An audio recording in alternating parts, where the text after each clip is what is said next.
So I've had the HTC Vive, the HTC Vive. So I've had the HTC Vive for a few months now, and only recently have I actually figured out what the purpose of the camera is.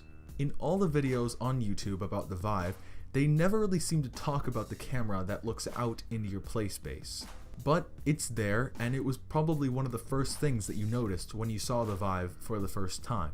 Heck, the HTC Vive Pro has two cameras, almost like the replacement of your eyes since they are now behind a screen. Okay, back to the point. The camera assists in an advanced mode of the chaperone system that lets you see a blurry, monochrome version of the real world if you step near or outside of your play space boundaries. This way, you can see where to set your Vive controller down in real life, give somebody a high five, or to get a quick view of your room in case you got homesick. Other than that, there isn't much use for it, but that changes with the Vive Pro.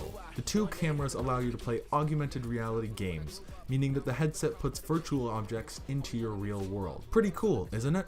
It would be mine if it didn't cost $1,300.